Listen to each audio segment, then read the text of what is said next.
This is an interesting video. Let's see. Team break down this season and see if the future is promising. Now, real question that really needs to be asked is what fucking drugs are Bertie and fucking Darl. But let's segue into the first team. I'll be going A to Z, starting out with one ITCL team, and then heading to the ITCL teams. Let's go. Well, Acme have a very strong season, that much can't be denied. Even with trading off Nessa Java in an interesting deal, it's worked out extremely well. Nessa's only taken a good podium in France, hasn't really done much at Project R. Meanwhile, Jabo has been a very key figure, and whilst he's not been on the level of Rodriguez, he has shown good pace in qualifying and just took his first podium. On the other hand, you have Hector Rodriguez, who went from a laughing stock at Bergen in Season 3 to an utterly dominant machine in ITCL. 2 wins and a second this season means he's 39 points clear in the championship. And it's not like he's beating up bad drivers either. Sid Van der Linde could arguably be a good driver for a team like Bergen. And Patrick Zimmerman is a has won in WTCL before, if I'm not mistaken, and he's a damn good driver. But we'll get into them later. Over in the Rumble, and they're still very strong over there. Victor DeFlor is now confirmed going to Paraguay, which is a blow for the team. Won the first race before finishing second in the reversed order, and is 21 points clear as we head into Bathurst. Ave at the moment sits 72 points clear ahead of Waterford, and over 100 clear of the third place team Rosen. The real question is what will happen if Ave go up. As we know, they lost Victor DeFlor to Paraguay, and we also know they've lost Rodriguez as he's gone to Liberté. So the real question is who's left. At this stage, Jarman. The real question is how are you going to stay up in WTCL with Jarman? We saw Project Star try to beat and they were utterly crushed. They'd have to bring in a very strong driver alongside him who's at least good, if not even better than Henry Rodriguez. And there's also the question of the Rumble. They could go out and get a driver similar to the Pro, but the WTCL Rumble is absolutely stacked right now. With the likes of Winfield, Perez, Darwan, Bison, Mathers, and Sava, with the veterans of Iskander and Roseback, and then the Ubix, Jetson all proving their trade in the series, all of whom are far better driving than the Pro ever was. It's going to be a tough year if they go up for that way, but with careful leadership, they might be able to squeak 13. Especially with Bergen's financial issues, potentially meaning they're going to be heavily fucked next season. But it really does depend on whether or not they can replace Rodriguez to Poir. Because Jaro is not going to keep a team. Next up, Red Star. Well, no one had really any expectations of Red Star. Yeah, it's been fucking shit. They brought in Paolo Farfan, who spent the first 2 races playing off and picked up 1 point for 5 races. But for the other team, Mayana had 1 good race, and that was it. They then decided to buy out Nydia Flores for 2 mil. She's been fucking shit. And with the Rumble, well, it's not like Lars Atkinson was doing much. 4 points on 1 round, and that was in the reverse order. Red Star looked completely and utterly hopeless. They sit top of the championship only ahead of Moselman and Lolo, who themselves have had utterly underwhelming seasons. They spent too many of their limited budget on Nydia Flores, which is a bit like taking a gun to an already wounded dog. At this point, there was nothing there. As of yet, they have no real plans to change their lineup for next season. With Flores, Mayana, and Farfan all tied in for another gear. The real question is who's going to want to take them if they try to sell. Flores they would make a heavy loss on. No one's going to want Farfan. He's nearly 40 and 140k away. So the only driver I can see attracting any interest is Mayana. Although given he had 1 good race and his rating is not great, the only team that might buy him is a team who's maybe looking for a good youth driver. They might be able to get a paycheck for him, but it probably wouldn't be enough to cover the money to buy a competent driver coming with Flores. It will be a tough road for Red Star ahead for the next season, but maybe if they play their cards carefully with thorough planning, they might be able to start a rebuild. But we'll have to wait and see.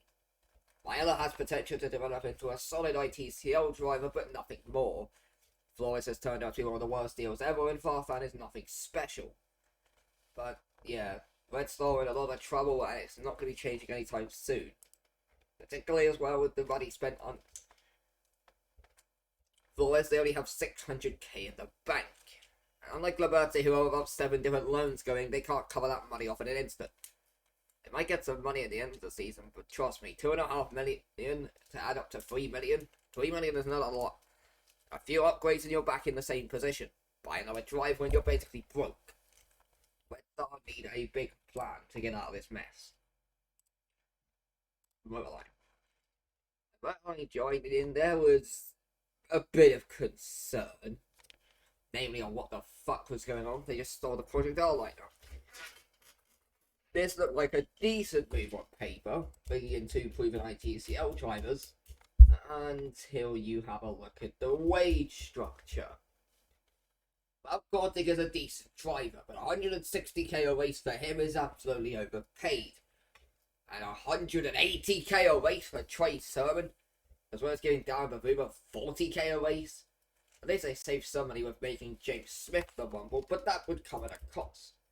But hey, maybe Motorline would be able to back this up. I mean, sure, they have no financial means to cover causing concerns, inflated wages, but maybe if they delivered on track, this move wouldn't look so bad.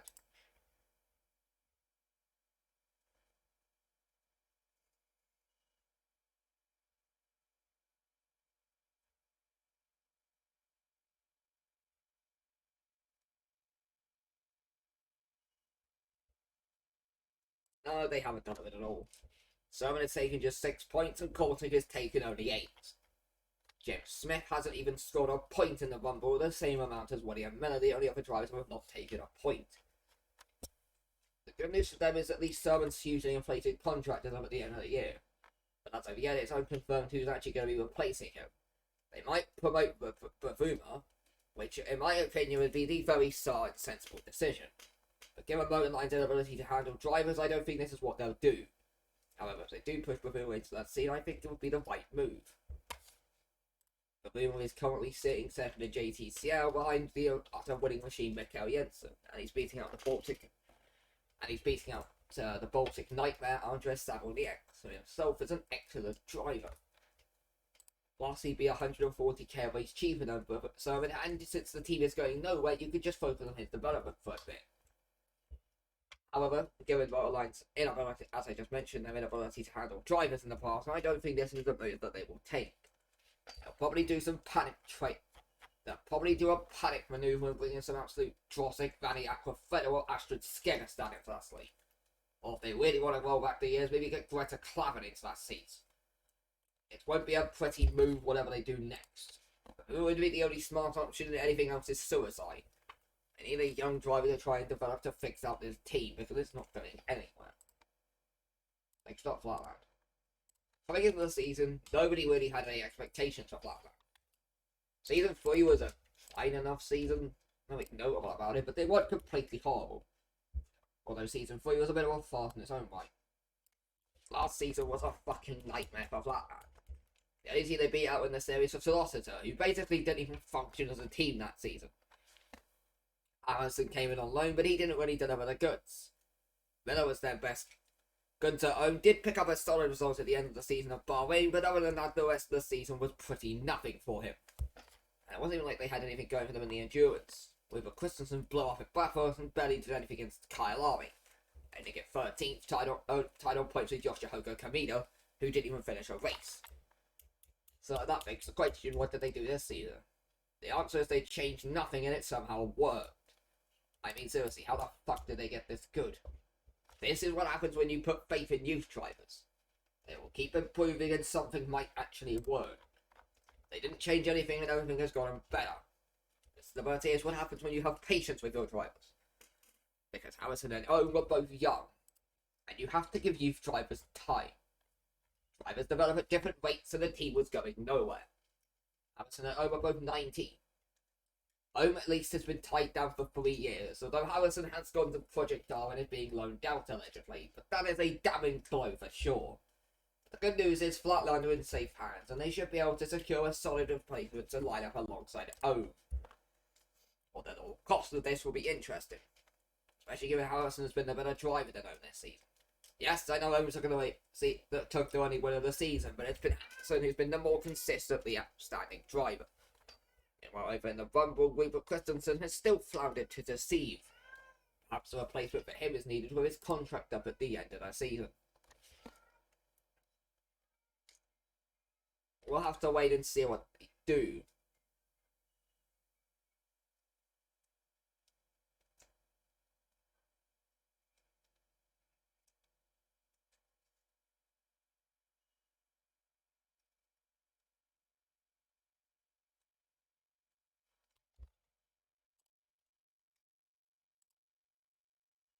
Lava. Ready for the season, no one really knew what to make of Lava. Sangari and Flores was solid, but overpaid, and the chief engineer's situation was worrying. That's one of the team's financial issues. But the season started out incredibly promising. 27 points from the first 2 rounds, and Lava was looking like a solid top half team. And then it all fell apart. The team quickly ran into the bankruptcy area. 3 points from 5 races, and Flores and Sangari were no longer performing. The team principal walked down and was replaced by a returning legend in Joseph Lester. The good news is the future for Lava is looking extremely promising. They managed to secure Ramicus on loan for absolutely nothing till the end of next season, and she just went ahead and secured a 7th place and finish in her first race. The team's financial issues have been fixed as they've signed Dominic Nemeth for next season with Raston alone. They also managed to sell off Flores, Sangari and Aurora in one window, and that's going to give them several million. To make things even better for Lava, they've got a team principal that seems to actually have a clue what they're doing for the first time in their history. It might be rough now for Lava, and this season will be absolutely nothing. But next season, Nemeth, who's been a breakthrough star with the struggling Outback team this season, combined with the raw speed of Ramicus and the improving rest in the Rumble, could mean Lava could turn into a legit promotion contender. Although then again, how many times have we said that, and the team continues to just flounder to the sea? We're looking at you, Velociter, but we'll get into you later. It might be rough now for Lava, but the future is very promising with a youth-based team built around it. The financial issues are no longer an issue, and the team is very steadily run. But I guess we'll see next season as to whether or not relying on youth to get you through it is actually a good strategy or just hopeful thinking. But at least for now, Lava appears to be financially stable, so at least their fans get to endure more pain for a while. But it will get better soon, don't worry. Liberté. I'm not even going to talk about Liberté. If I had to break down every single one of their trades, I'd literally be here for up 2 hours. Let's just say that trading off Antonio Torres and ending up with Cornel Stabber was a fucking disastrous move. Trading off Jenny, despite the fact he got a podium, was also fucking suicide. I mean, you ended up with Madison, which has worked out surprisingly well, although Stabber is still taking time to get to grips with it all. You also apparently terminated Holmes before he even drove a race for you, and then went ahead and finished second at Sepang. You know, it's questions like these that make me question what the fucking point of it all is. You're also apparently still in financial issues, with just 4k in the bank. I know you've probably got about 7 different loans which cover this off in the future, but right now it's late money. The good news is next season could be pretty interesting for Liberté. The good news is all your drivers are tied down. The bad news is you lost Ike Kaye and Franz Rax is going out on loan. But you have at least managed to bring in Bison and Rodriguez. If you can't get right over those 2 in your seats, then I don't know what needs to happen. Sam was confirmed leaving, and we'll wait and see on Malcolm Jenney, because as far as I know, he's not yet leaving. But we'll have to wait and see what happens there. Well, affording $4 million for Cornel Stabber was a fucking ingenious manoeuvre. Although when you look at the team they sold them to, it's just sad. Velocito is a bumbling mess of a team with no structural organisation, and they just throw money at the biggest names. In essence, they're basically ITCL's equivalent of the Arizona Coyotes. See a shiny thing that was a good a few years ago? Fuck it, we'll throw a huge paycheck at them and hope and pray it works. That was the master plan with Charlotte Thompson, and that experiment has failed harder than anything in my life. 18th in the standings, and she's only 7 points ahead of Nydia Flores. She's being outscored by Cornel Stabber, who missed the first 2 races and hasn't exactly been great. The good news is Thompson isn't there. She's leaving. The bad news, you spent $4 million on Stabber to replace her. So you basically got the best case scenario and still managed to fuck it up. There were so many good options which you could have gotten a free contract. They all would have been cheaper than her. Going for one of them and you would have literally saved yourself $4 million and got a better driver. But no, this is Velociter. I mean, Stabber looked good in the Rumble for Drake a few years ago. Fuck it, we'll put a $4 million price tag on him and see if it pays off. Although at least only $2 million of it is up front, so I guess it's not a complete suicide of a maneuver. The surprise star of the season of Velociter though has been Yuri Kuznetsov. When this man moved for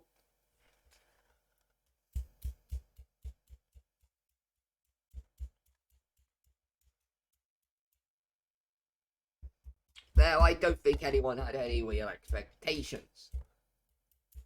Yeah. 400k, it was a deal that you'd look at for about 4 seconds and move on to a more interesting deal. Especially with him behind fucking William Miller. But surprisingly, Kuznetsov has been the only competent part of this team all season. His first race combined with a podium, and whilst it hasn't been as surprising since, he did take 24 points before blowing up in the Road to America. Yes, he had a poor weekend at Autopolis, but so what? He's got 52 points to Thompson's 30, and he's driven a race less. The good news is he's also a fucking lot cheaper.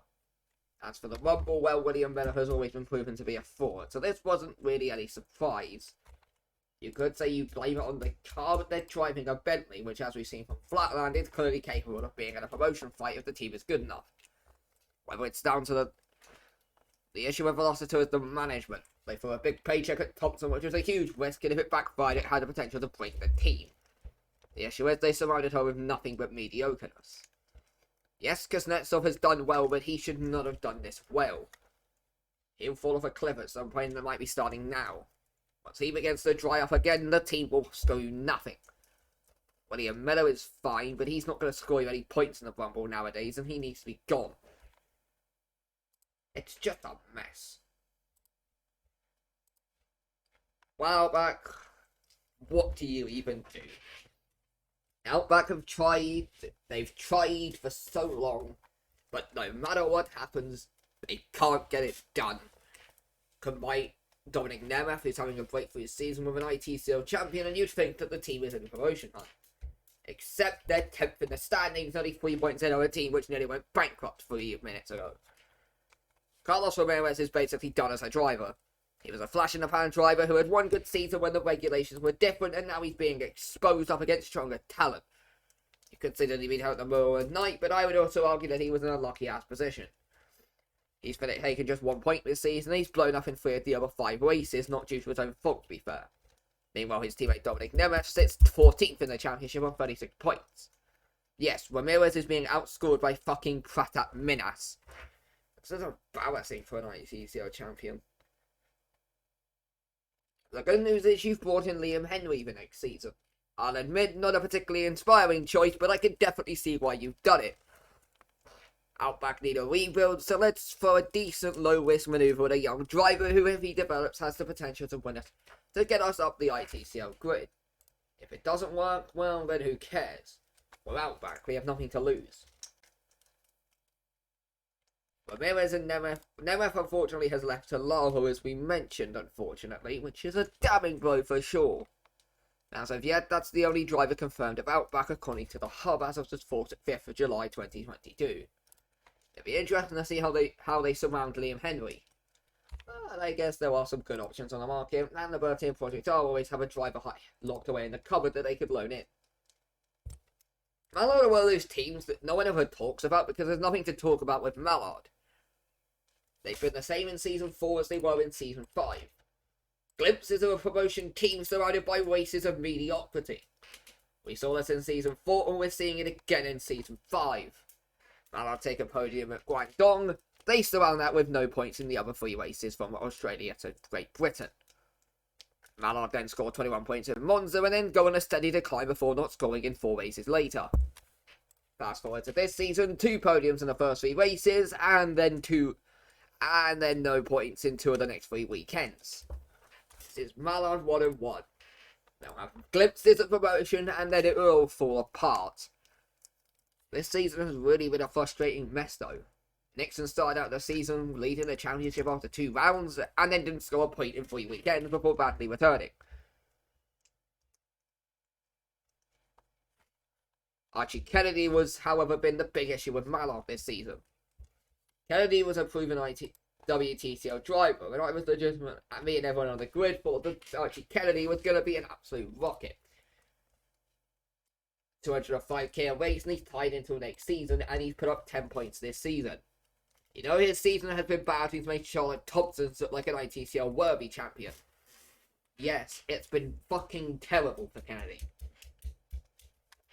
On the plus side in the Rumble, Josephine St. Martin is third right now. Although it's a particularly weak Rumble and she's not tied down for next season as far as I'm aware.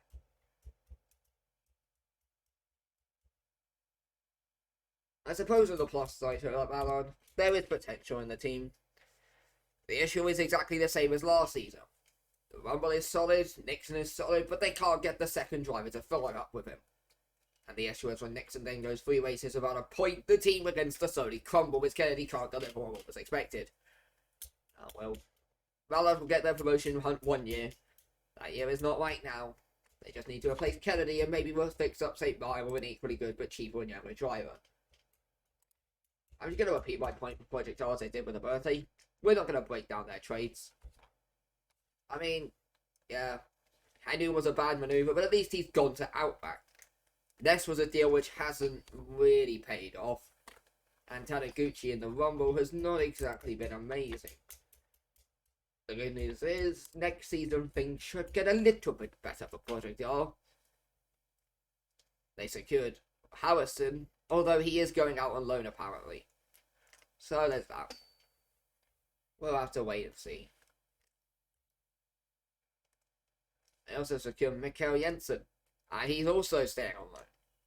So we'll see. And he's also going out on loan apparently. So there is that.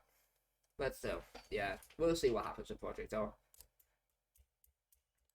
League of Flop, yeah, they exist. They're basically ITCL's answer to Paradigm. Everyone forgets about them and then they'll have one amazing race and everyone hypes them up as something good. Then everyone forgets about them as they do nothing for the rest of the season. I mean, what can you really say about League of Flop this season? There is nothing to say that could have been said easily. Mediocrity surrounded by average team principals and average drivers. That's it. You literally give League and Flop the fucking eagle again. What did you expect was going to happen? Except Ridley Rosewood made that thing look like a rocket, so they can't even blame their car this season. Azichenko has proved to be a solid deal for... Azichenko started out promisingly enough after moving from Courseworks, picking up 33 points in the first 3 rounds.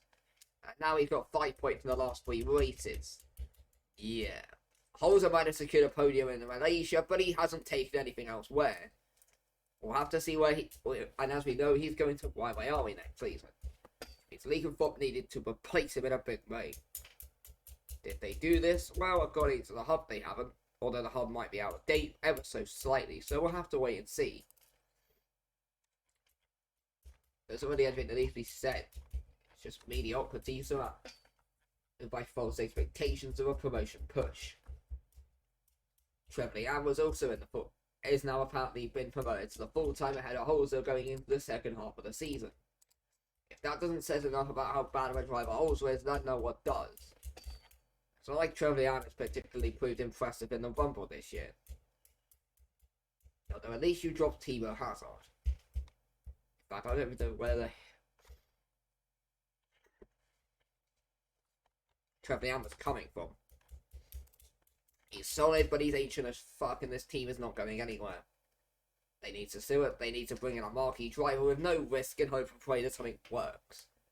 They're in a hard position right now, and with a few tweaks, they could become a legit ITCL threat.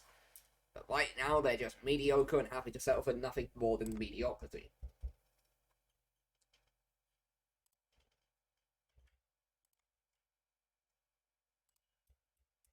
Rotor. Coming into the season, no one really knew what to make of you. Sure, you got relegated in Season 3. Boo-hoo. Last season, yeah, there wasn't really much to talk about. You weren't really in the main title fight, and you weren't really consistent enough to be in it. Coming into this season, it was going to require some subtle tweaks and a bit of improvability. And it all started out oh so well as you dominated the first round of the season. But since then, everything has come crumbling down for Rotal. Sure, there was a solid start, and sure you've been consistent, but you haven't had the pace of Waterford and Adway. You are now locked in a fight for third with Flatland on a birthday. You could legitimately win the first round of the season and look like a dominant threat, and still end up with 0 improvability on paper. Zimmerman has been good, but his DNFs early on in the season didn't help. But the good news is when he's finished, he's been an absolute rocket. The issue has been the surprising decline of Kentaro Suki. He was amazing last season, but I gotta be honest. No podiums in 5 races and one of the strongest teams like good. And in that time, I mean, sure, 2 DNFs don't help. But during that time, he has only... it's not like he's even been doing great. There was a 6th place finish and 2 10th place finishes. Is that really good enough for the second driver of a team trying to get promoted to WTCL? And that's not even discussing what's going on in the Rumble. Let's be honest here. Jenny flung into the sea, but at least you've got Kirill Despotov in the seat now, apparently. We'll have to see how this maneuver goes for you.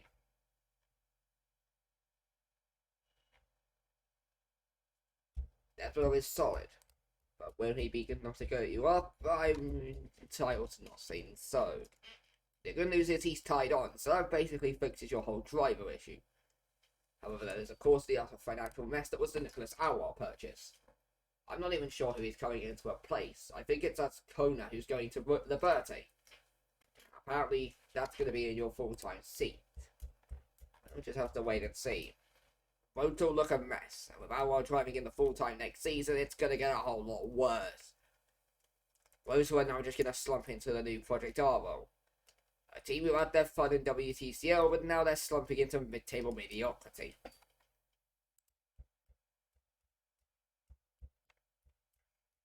Low. No one knew who the fuck they were, and no one even remembers that they still drive. I mean, really, what could you even do at this point?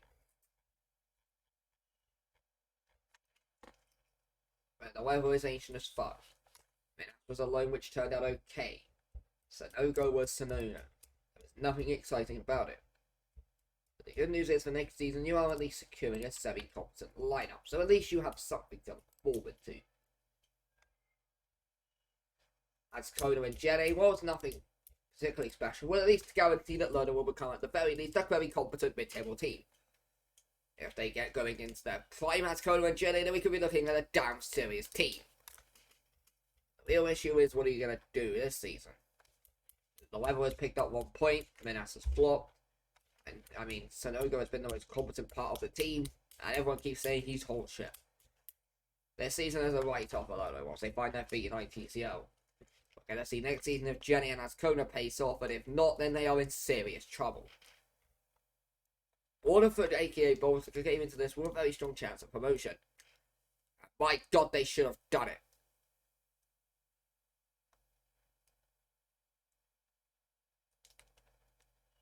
I just realised that I talked about Watford's lineup when I was talking about Rotal. So let me go back to the Rotal point. Yes, Despotov is solid. What I actually meant to talk about was Van Lind and Ascona.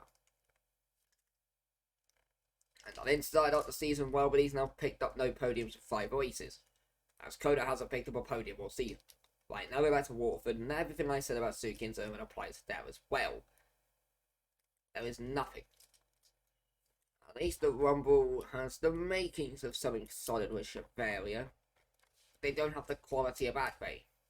Quite simply, Suki hasn't been good enough to match Jarbo, and Zerman hasn't been good enough to match Rodriguez. And nobody has matched even close to Victor Pry in the Rumble. Waterford needed something massive during the off-season. Would they acquire a driver? Well, of course not. Well, they kept on several Nieks. Although the entire lineup is tied down for an extremely long time. Suki's on till the end of season, at least season 7, and Zerman's on till season 8. Chavaria is on till the end of season 6, but we'll have to wait and see as to whether he'll turn out to be good, given he's 35 and another flop. Somebody else is shaping up like he could become a very good driver in the youth, though, so maybe he'll end up replacing Chavaria next season if it all goes to shit. But Lachlan Hutchins doesn't even look like he'll become a bad driver. There is definitely something there for Waterford, and particularly with the inactiveness of Santos and the financial insecurities at Bergen, they could be well waiting in the wings to pounce that a potential second promotion spot if it opens up. I'll have to wait and see if it develops at Waterford, but if it does, they will need to bin Suki off into the nearest sushi restaurant and acquire a new driver. They will not stay up with him in the second seat. Although Patrick Zerman has tried to keep the team up before, and we saw how that ended before with old Baltica. So we'll have to wait and see. Of course, the WTCL on a separate bit and upload that whenever I could be asked. Quite simply, I've now been sat here for half an hour talking about fictional teams and a fictional racing series which have zero impact on my life. As for my early prediction for next season off the base of these reviews, I'm expecting Lava to become a promotion contender. Lola will actually be a functional team, and I'm going to throw my neck on the line and say that Project R will not be as good as everyone expects. Okay, bye.